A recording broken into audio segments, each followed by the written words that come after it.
하나님의 은혜로 우리 함께 찬양하겠습니다.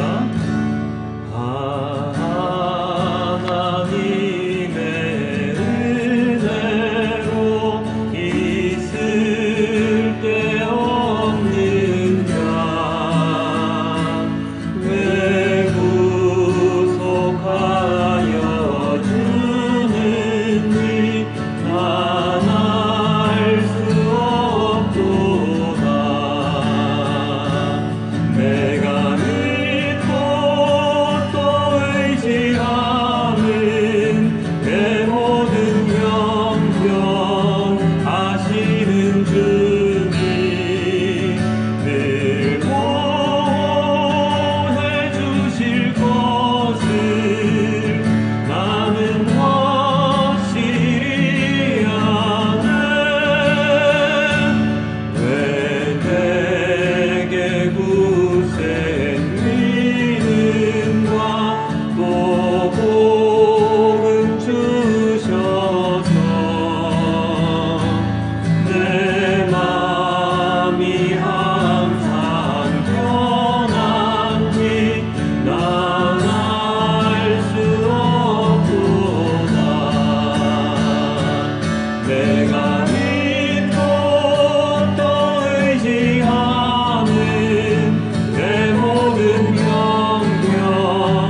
오늘 자리에 모이신 모든 성도님들께 주님의 은혜와 영광이 평강이 가득하기를 주님의 이름으로 기도드립니다.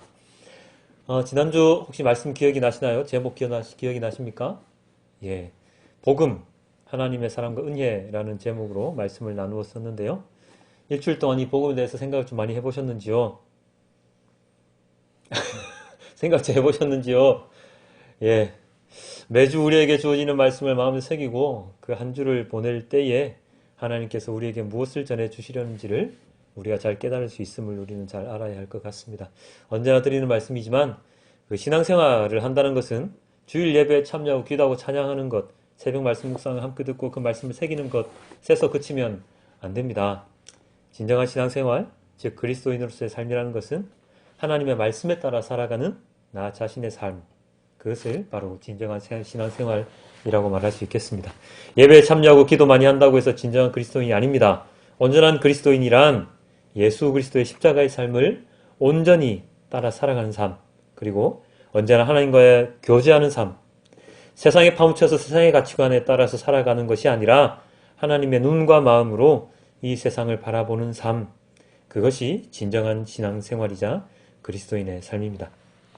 이것을 깨닫지 못하고 하루를 살아간다면 그것은 카인이 드렸던 그 제사와 다를 바 없고, 그리고 바리새인이 율법을 지키며 자신들의 자리를 보존했던 그러한 행위와 다름이 없고, 가룟 유다가 자신만의 생각으로 예수님을 재단하여서 예수님을 십자가의 죽음으로 몰고 갔던 그것과 다름이 없음을 우리는 잘 알아야 할 것입니다.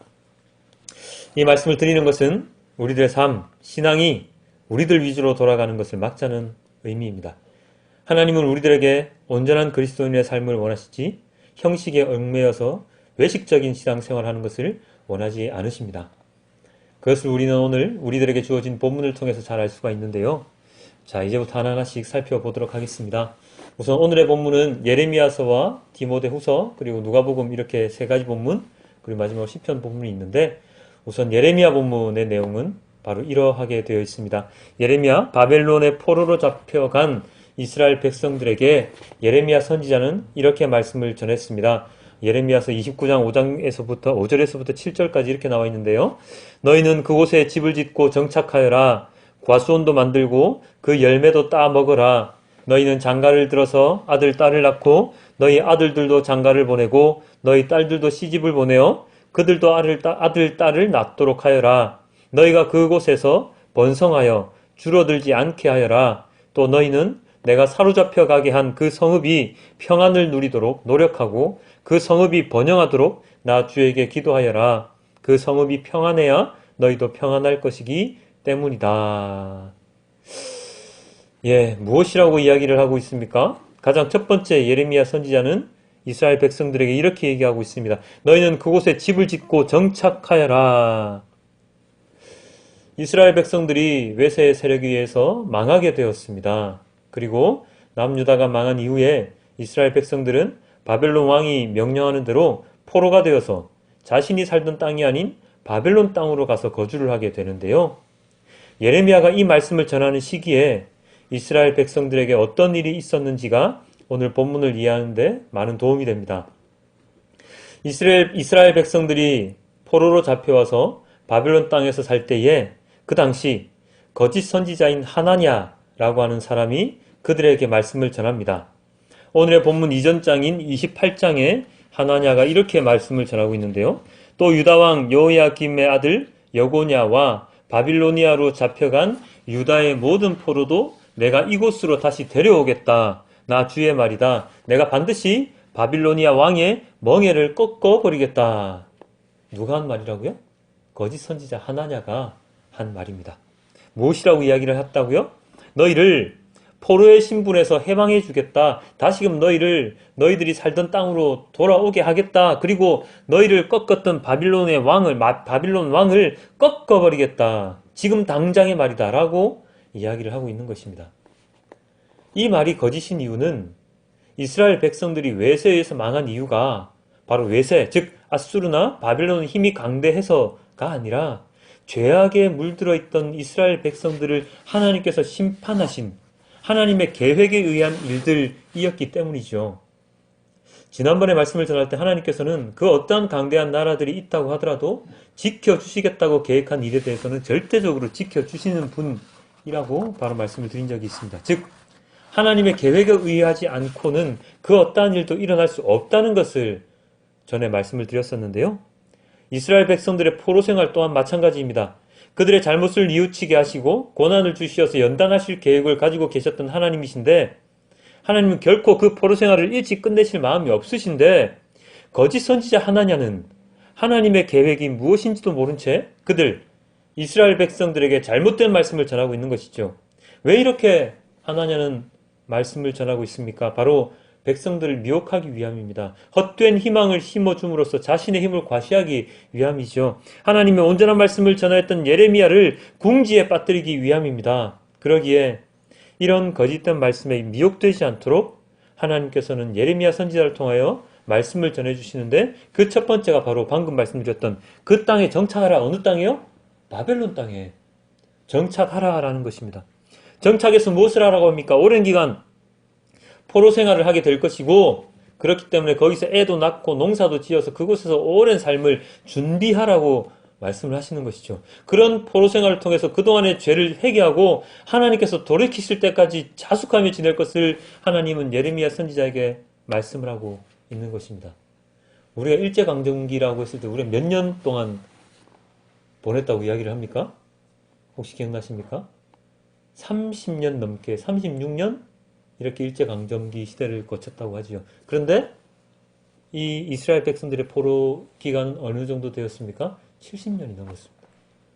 우리가 일제에 그렇게 수탈을 당했던 기간 36년도 굉장히 길었다고 생각을 하는데 70년 동안 이스라엘 백성들이 포로기 생활을 보내게 되거든요. 70년이면 한 세대, 두 세대에 걸친 기간이잖아요. 보통 한 세대를 30년을 잡기 때문에 두 세대가 넘는 기간 동안에 이 이스라엘 백성들은 포로기를 거쳐야 했습니다. 그러한 기간 동안에 그렇기 때문에 하나님께서는 그 땅에 정착을 제대로 해라라고 이야기를 하고 계신 것이죠. 정착을 해서 아들, 딸도 낳고 먹을 것도 심고 그렇게 해서 그 장소에서 그 나라를 위해서 바벨론 나라를 위해서 또 기도를 하라라고 하나님 말씀을 하십니다. 왜? 바벨론 사람들이 자기 자신들 이스라엘 백성들이 힘들게 하지 않도록 하나님의 은혜가 그 땅에 넘쳐날 수 있도록 기도까지 하라고 말씀을 하시면서 그 땅에 정착하라고 얘기를 하십니다. 근데 거짓 선지자는 어떻게 얘기한다고요? 아니야! 곧 너네들 하나님께서 이주시켜 주실 것이야. 너희들 살던 그 땅으로 다시금 보내주실 것이야 라고 이야기를 하고 있는 것이죠. 이것은 하나님의 말씀이 아닙니다. 하나님의 계획과 전혀 다른 말씀이 전해지는 것이지요. 그렇기 때문에 하나님께서는 예레미야 선지자를 통해서 하나님의 계획이 무엇인지 제대로 알 수 있도록 이 모든 것을 알려주시는 것이죠. 그렇지만 어리석은 사람들은 그러한 하나님의 말씀을 듣기보다는 자신들에게 듣기 좋은 말, 입에 단 말씀들만 듣기를 원하는 때가 많습니다. 이것은 이때뿐만 아니라 오늘날에도 마찬가지 있죠. 우리들은 말씀을 들을 때 우리들에게 좋은 말, 듣기 좋은 말을 듣기를 원하지 우리들에게 쓴 말, 우리들을 힘들게 하는 말을 듣기는 원하지 않습니다. 십자가의 고난에 대해서 이야기를 하고 나를 부인하는 삶을 살아야 될 것을 이야기를 하면 그러한 말씀을 들으면 우리는 너무 힘들어. 왜 꼭 또 저런 말씀일까? 라고 이야기를 하면서 그 말씀을 거부합니다. 귀를 막을 때가 많죠. 하지만 여러분들은 복 받을 수 있습니다. 은혜 받습니다. 그렇기 때문에 그 돈을 많이 벌 수 있고요. 사업장이 번창할 수 있습니다. 그래서 행복한 삶을 누릴 수 있습니다. 라는 말을 들을 때는 언제나 아멘 아멘 하고 그 말씀에 귀를 기울입니다. 자녀들이 좋은 대학 갈 수 있다고 얘기하면 세상의 삶의 성공에 대해서 이야기를 하면 나의 마음을 완전히 뺏겨서 그런 하나님이 진짜 하나님이야 이렇게 얘기를 하면서 그러한 신앙생활을 하게 되지요. 그러나 우리는 하나냐의 말과 예레미야의 말 가운데 누구의 말을 따라 살아야 하겠습니까? 하나냐의 말처럼 곧 이주할 것이기 때문에 나는 이 땅에 정착할 필요가 없어. 마음이 붕 떠서 이제나 갈까 저제나 갈까 그러한 희망을 가지고 살아가야 할까요? 아니면 예레미야가 얘기했듯이 이 바벨론 땅에 정착을 해서 주님이 주시는 그 말씀 가운데 오랜 기간 동안 우리가 회개하며 자숙하는 삶을 살아야 하는 것인지 우리는 누구의 말씀에 따라 살아야 하겠습니까? 오늘날 전해지는 말씀 가운데 우리는 어떠한 말씀을 마음에 새기고 살아가야 할까요? 이것을 이 선택의 이 기로에서 무엇을 선택해야 하는지를 오늘 방금 우리가 들었던 이 예레미야 선지자 본문을 통해서 정확하게 인식을 해야 하는 것이죠. 자, 두 번째 본문은 우리가 함께 읽었던 본문 누가복음 본문인데요. 그 본문을 한번 가보도록 하겠습니다. 오늘 누가복음 본문에는 어떤 이야기가 나왔습니까? 바로 예수님께서 10명의 나병 환자를 만나셔서 그들의 병을 고쳐주시는 그 기사가 실려 있었죠. 방금 읽었던 누가복음 17장 12절입니다. 예수께서 어떤 마을에 들어가시다가 나병 환자 10사람을 만나셨다. 그들은 멀찍이 멈추어 서서. 자, 이 나병 환자들은 오늘날로 치면은 온갖 피부병을 가지고 있는 사람들이라고 이해를 할 수가 있는데요. 이들이 예수님이 자신들이 살던 지역에 오신다는 소문을 듣고 예수님을 기다리고 있다가 만나게 됩니다. 그래서 이렇게 이야기를 하지요. 소리 높여 말하였다. 예수 선생님, 우리를 불쌍히 여겨 주십시오. 누가복음 17장 13절. 이들은 예수님의 소문을 익히 들어서 잘 알고 있었습니다. 어떤 소문이요?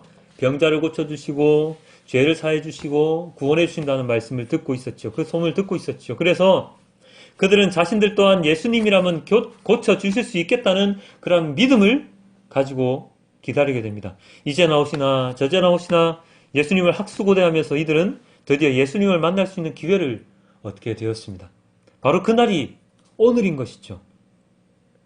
그들의 믿음이 어떠한 믿음인지 정확하게 알 수는 없지만 예수님을 기다리고 또 기다렸던 것만큼은 확신을 해 보입니다. 그래서 예수님을 만나자마자 그들은 저희를 불쌍히 여겨주십시오 라고, 병을 고쳐주십시오 라고 이야기를 하는 것입니다. 예수님은 당연히 그들의 병을 고쳐주십니다. 이렇게 말씀하시면서요. 예수님께서는 보시고 그들에게 말씀하셨다. 가서 제사장들에게 너희 몸을 보여라. 그런데 그들이 가는 동안에 몸이 깨끗해졌다. 예수님이 그들에게 말씀하셨습니다. 너희 몸을 제사장들에게 보여라. 그 당시에 나병 환자들은 부정한 사람들로 여겨졌었는데요. 그 병의 완치를 판정받기 위해서는, 즉 부정함에서 벗어나기 위해서는 제사장에게 보여서 자신이 깨끗해졌음을 인정받아야 했습니다. 그래서 예수님께서 제사장들에게 몸을 보여라 라고 한 것은 너희들이 완치되었음을 인정받아라 하는 말과 동일한 것이죠. 무슨 뜻입니까? 내가 너희의 모든 병을 다 낫게 해 주었다 라는 말씀이죠. 그런데 예수님께서 어떠한 행동을 하셨습니까? 예전에 나병 환자 고치실 때는 손을 얹기도 하시고 눈먼 자를 고치실 때는 진흙을 이겨서 눈에 갖다 대기도 하셨죠. 그런데 오늘 이 본문에서는 나병 환자의 그 병을 어떻게 고치셨습니까? 말씀으로만. 아무 행동을 안 하셨습니다. 그냥 말씀으로만, 너네 제사장한테 가봐 라는 말씀으로만 이들을 고치셨죠. 제사장한테 보여라. 예수님의 말씀을 믿은 이 10명의 나병 환자들은 제사장들에게 가게 되는데요. 그들은 가는 도중에 어떤 경험을 하게 됩니까? 몸이 다 낫는 경험을 하게 됩니다. 깨끗하게 되는 것을, 그러한 기적을 체험하게 되죠. 자, 여기까지는 우리가 익히 듣던 예수님의 치유 사역이었는데 이 이후부터가 이제 문제가 되는 것입니다. 이 10명의 나병 환자들은 모두가 몸이 낫게 되었습니다. 한 명도 빠짐없이 다 깨끗하게 되었지요. 그런데 이 10명 중에서 이 기적 같은 일에 대해서 반응을 보인 사람은 단 한 명밖에 없었다는 것이죠. 오늘 본문의 15절, 16절 이렇게 나와 있습니다. 그런데 그들 가운데 한 사람은 자기의 병이 나은 것을 보고 큰 소리로 하나님께 영광을 돌리면서 되돌아와서 예수의 발 앞에 엎드려 감사를 드렸다. 그런데 그는 사마리아 사람이었다. 단 한 사람만 그 기적 같은 일에 감사하면서 하나님께 영광을 돌리고 자신을 낫게 해주신 예수님께 와서 감사를 전하게 되는데요. 그 사람 신부는 누구였다고요? 바로 사마리아인. 즉 유대인들이 지극히 천하게 여기던 사마리아인, 이방인이었습니다. 나머지 9명은 어느 지역 사람인지 정확하게 나와 있지는 않지만 이후의 구절들을 통해서 유추해보면 이 사람을 제외한, 이 한 명을 제외한 나머지 9명은 유대인이었을 가능성이 높다고 학자들은 이야기를 하고 있습니다. 하나님을 섬기는 자들, 하나님의 말씀을 따르는 자들, 하나님의 선택을 받은 자들이라 믿으면서 그리스도, 즉 메시아를 기다리며 살아왔던 자들인 유대인들과 사마리아인, 즉 이방인들의 이 행동의 차이는 오늘날 우리에게 무엇을 이야기하고 있습니까? 바로 믿음과 그 믿음에 따른 삶의 양식에 대한 이야기를 해주고 있죠. 이방인 한 사람은 주님께 와서, 예수님께 와서 너무나도 감사합니다라고 발 앞에 엎드려서 그렇게 감사를 표시했는데, 나머지 9명의 유대인들은 그러한 것 하나도 없이 자기 몸을 낳은 것에 너무나도 환호하면서 그냥 제사장들에게 가버렸다는 것이죠. 다시금 누가복음으로 돌아와서 마지막 구절을 살펴보면 이렇게 기록되어 있습니다. 그런 다음에 그에게 말씀하셨다. 일어나서 가거라. 내 믿음이 너를 구원하였다. 내 믿음이 너를 구원하였다. 예수님을 믿었던 10명의 사람들은 다 몸을 낳는 기적을 체험하게 되죠. 즉 그들이 간절히 원했던 일들, 소망했던 일들이 이루어지게 되는 것인데요. 그러나 나머지 9명은 그 육체적인 소망, 병고침에만 그들은 그치고 말았습니다. 예수님께서 이 땅에 오신 목적, 진정한 목적, 그것에는 관심이 없이 자신들의 어려움, 힘듦에서 벗어나게 해주시는 그런 분, 자신들만의 믿음으로 예수님을 기다리고 바라고 있었던 것을 오늘 우리는 이 마지막 본문 구절을 통해서 알 수가 있는 것이죠. 온전한 믿음을 가진 자라면 사마리아인처럼 자신의 아픔에서 치유된 그 순간 하나님께 영광을 돌리고 주님께 감사의 기도를 드려야 마땅했습니다. 그러한 자, 자신의 몸이 나은 것을 가지고 너무나도 감사하고 예수님께 나와서 감사의 기도를 드렸던 그러한 자에게 예수님께서 어떤 선물을 주셨다고 기록이 되어 있다고요? 바로 구원이라는 선물이 주어졌다고 기록이 되어 있죠. 이 땅에 오신 하나님 예수님은 우리들의 질병을 낫게 해주시기 위해 오신 것이 아니지요. 가난함에서 벗어나게 하기 위해서 오신 것이 아니지요. 돈벌이가 잘 안 되는 어려운 사업을 풍성하게 돈벌이 잘 되게 해주기 위해서 오신 것이 아니라는 것입니다. 그 모든 것이 아닙니다. 예수님께서 이 땅에 오신 그 목적은 바로 인간의 구원, 죄에서 구원하시기 위함입니다. 그것이 가장 본질적이고 궁극적인 목적이죠. 그래서 기적도 행하시고 말씀도 전해주시고 병도 고쳐주시면서 예수님께서 진정 원하시는 것이 무엇인지를 사람들에게 알려주신 것입니다. 단지 인간들의 세상적인 삶을 윤택하기 위함이 목적이 아니라는 것입니다. 그런데 이 시대의 어리석은 유대인들은, 그리고 오늘날 살아가는 우리들은 이런 진정한 목적, 본질적인 목적에 대해서는 관심이 없고 오직 자신들의 당시의 삶의 개선, 행복함만을 위하여 예수님의 말씀과 기적을 자신들의 뜻대로 바라고 있었습니다. 바로 이 가장 극명한 예가 오늘 보았던 이 9명의 나병 환자들이고, 그리고 또 가룟 유다이지 않습니까? 극렬한 해방주의자였던 유다는 예수님을 생명의 구원자로 보지 못하고 억압받는 민족을 해방시켜 주실 세상적인 왕으로 인식함으로 인해서 예수님을 팔아넘기는, 십자가에 매달 수밖에 없게 만드는 중대한 실수를 범하게 되죠. 오늘날도 마찬가지입니다.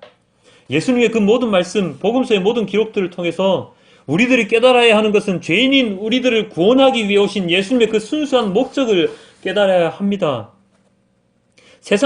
우리들의 세상살이를 낫게 하기 위함이 아니라 하나님 나라에서의 삶을 위해서 이 땅에 오셨다는 것을 우리는 깨달아야 합니다. 그런데 그런 하나님의 말씀을 이용해서 개인적인 이익, 안위를 위해 말씀을 왜곡하는 경우가 너무나도 많이 있다는 것이지요. 전하는 사람이나 듣는 사람이나 동일하게 9명의 나병 환자들처럼, 가룟 유다처럼 본질은 외면한 채 껍데기만, 단지 병 낫는 것, 그 정도의 믿음으로만 만족하며 살아가는 어리석은 사람들이 참 많다는 것입니다. 우리는 하지만 그렇게 살아서는 안 됩니다. 본질을 이해하고 깨달아야 합니다. 십자가의 고난을 생각해야 하며 하나님, 예수님의 진정한 뜻이 무엇인지를 정확하게 깨달아서 온전한 그리고 올바른 믿음을 가져야 하는 것이죠. 그러한 오늘의 말씀의 결론을 지을 수 있는 본문이 바로 오늘 디모데후서의 본문인데요. 바울 사도가 감옥에 갇혀서 이 편지를 썼다는 것은 지난주에 말씀을 드렸었는데, 그가 우리들에게 이렇게 얘기합니다. 디모데후서 2장 10절 말씀입니다. 그러므로 나는 하나님께서 택하여 주신 사람들을 위해서 모든 것을 참고 있습니다. 이것은 그들도 또한 그리스도 예수 안에 있는 구원을 영원한 영광과 함께 얻게 하려는 것입니다.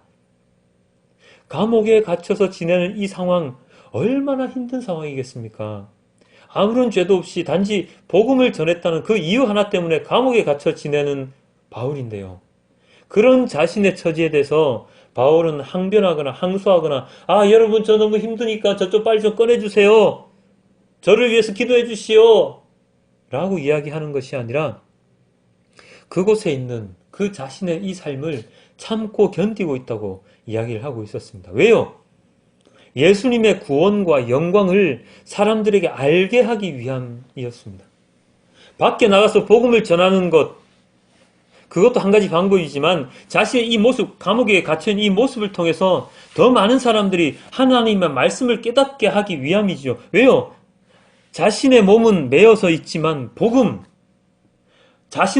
복음을 전하는 것이 힘들어졌지만 하나님의 말씀은 절대로 그 누구도 묶어 놓을 수 없음을, 메어 놓을 수 없음을 전하기 위함이죠. 나는 지금 붙잡혀서 감옥에 있다고 할지라도 하나님의 말씀을 들은 자들은, 하나님의 말씀을 전하는 자들은, 그 구원의 메시지를 들은 자들은 자신처럼 말씀을 전하는 자로 살아갈 수 있다는 것을 그는 알고 있었기 때문입니다.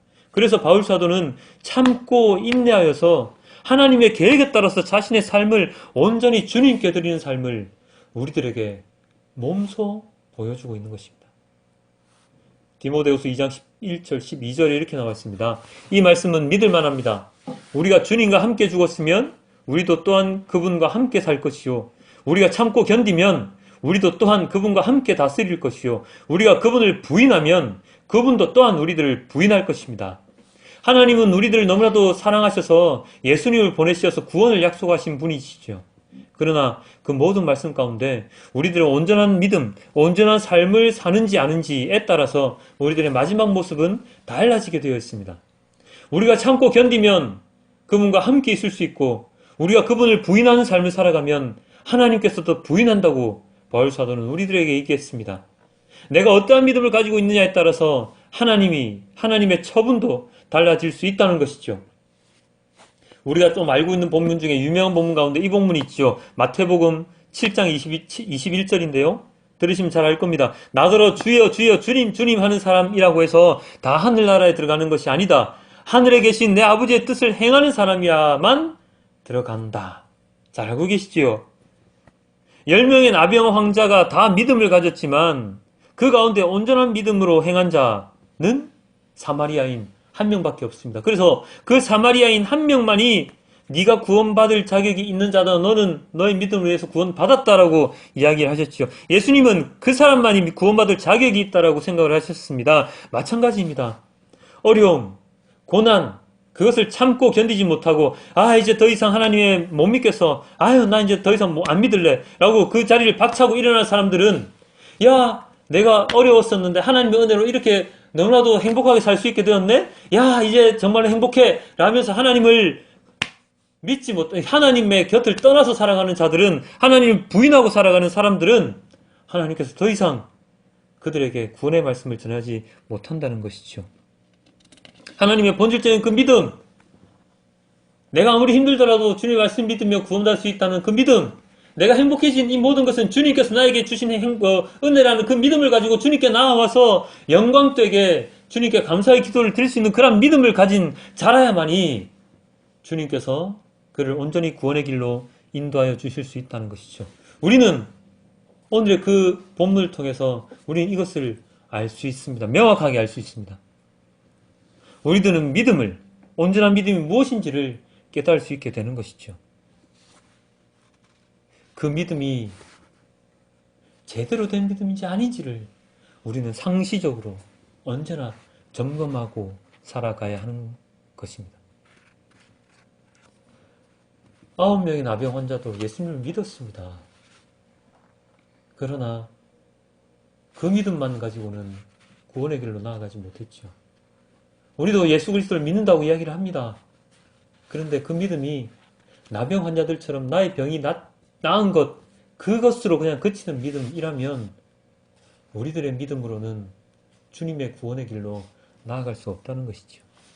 하나냐라고 하는 거짓 선지자의 말에 속아서 헛된 꿈을 가질 수밖에 없었던 그러한 이스라엘 포로라든지, 병은 나았지만 진정한 죄에서의 구원을 받지 못했던 9명의 나병 환자라든지, 주님을 부인함으로 인해서 하나님께서도 나를 부인하게 만들 수 있는 잘못을 잘못된 믿음을 가진 사람들이라든지 바로 그런 경우에 내가 속하는 것은 아닌지 우리는 지속적으로 점검해야 합니다.